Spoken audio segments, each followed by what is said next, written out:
Montreal, New Jersey will kick it off for us at the top of the card, top of your betting rotation, 51, 52. And again, when I'm saying these numbers, I get people on Twitter asking me all the time. Because when I post plays on Twitter, I've got the rotation numbers posted next to them. And they ask me, what are those numbers? What are those numbers? And I'm like, how do you not know that? A. And B, they're the betting rotation numbers. It's just a better, easier way to help people identify the plays on the board so they're not, just scanning for the team name. You just, there's the number, and there you go. You got the game. So that's why I mentioned betting rotation numbers, just easily able to identify the game that way. But yeah, 51, 52 betting rotation number for this game, first one on the card, Montreal, New Jersey.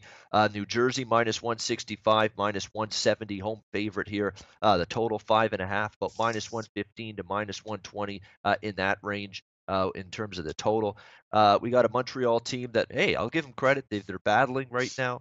I don't know if it's going to mean a boatload of wins for this hockey team, but at least over the course of the last week, we've seen Montreal really pick up their I don't know, their energy level's been a little bit better. The effort level's been admirable from this team. They're at least giving you an honest effort for a team well out of the playoff race. I mean, you go back and you look at Montreal's recent results. They've been pretty much in every game. I mean, shootout loss to Tampa, shootout loss to Philly. They beat the Islanders twice, and an overtime loss to Boston on Saturday night.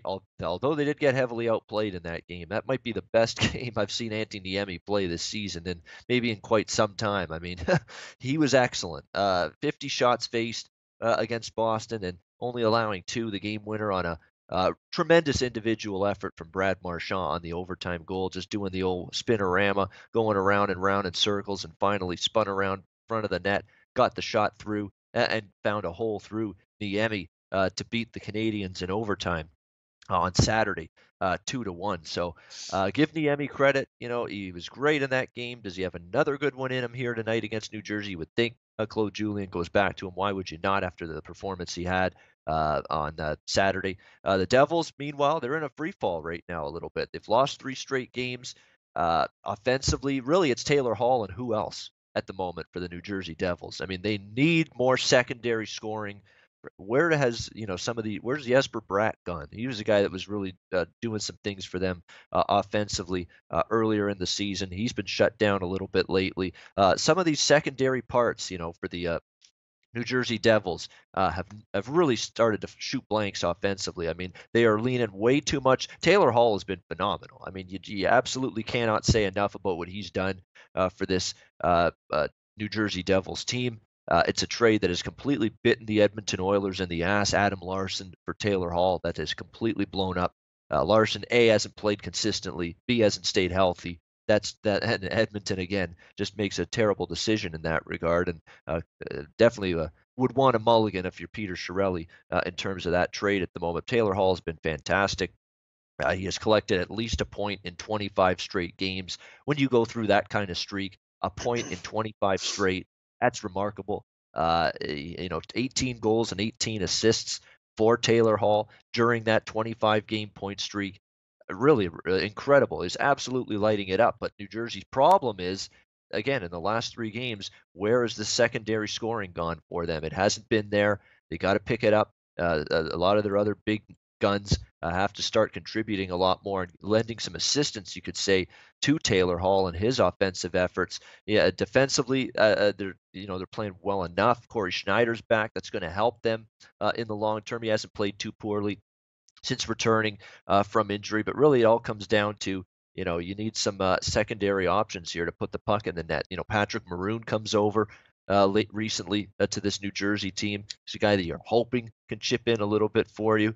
Pavel Zacha is a guy that's struggled a little bit lately.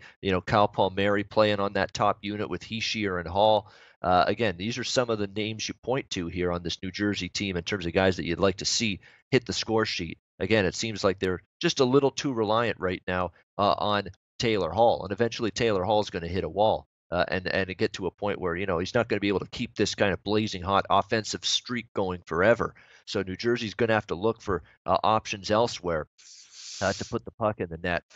So it's an interesting one here in this game. I mean, New Jersey, they need a breakout performance. Will it happen here against this Montreal team? That remains to be seen. For me, it's a game I'm not going to be involved with too much side or total. Not really much of an opinion either way. Dana's involved, though, in this Montreal, New Jersey game, one of the games on his card. Dana, Devils and Habs. I mean, Antti Niemi was remarkable Saturday. New Jersey just firing blanks offensively outside of Taylor Hall. In theory, that means Montreal might be able to hang around in this game, and they've been competitive lately. Can they be competitive again here tonight? Well, Ian, as far as the goaltending is concerned, goaliepost.com, which is the site that I use mostly for goaltenders, has Charlie Lindgren as the probable goaltender tonight. So you'll know more, obviously, after morning skate. But as far as the total is concerned, this is where my focus is. I mean, I know it's been a bit since since these guys have played before, but the last time that they played was in December. And if you look at that first period, there was a good pace to that. But right after the first period, the second and third period completely slowed down. It was like they were basically skating in mud.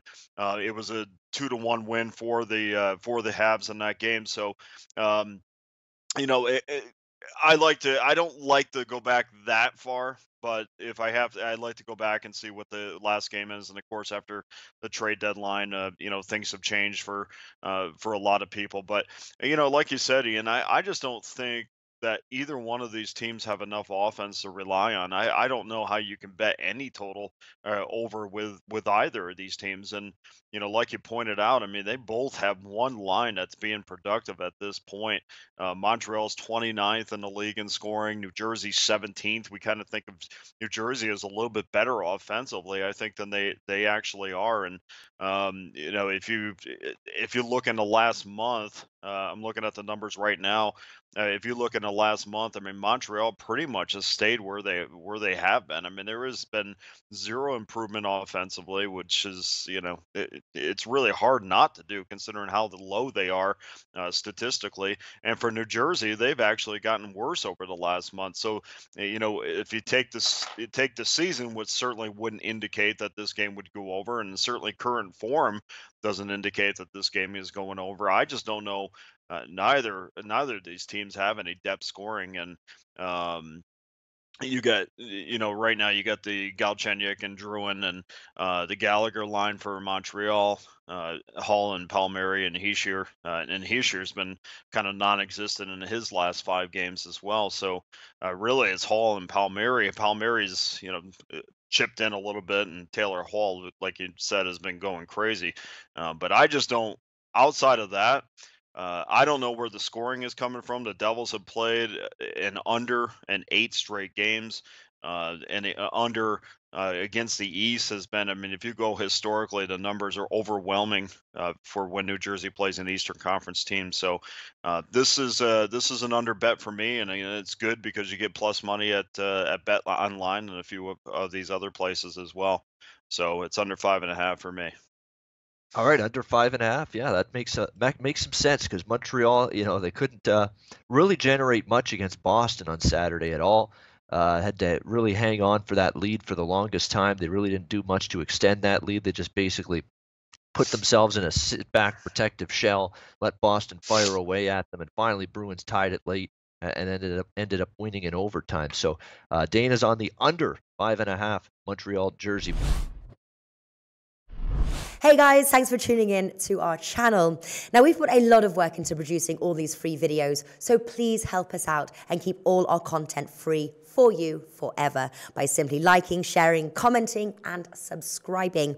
Now, not to mention, a visit to our industry-leading website will warm the hearts of all our SBR employees, especially myself. Now, the links are over there to the left, so do check those out. Thanks for watching.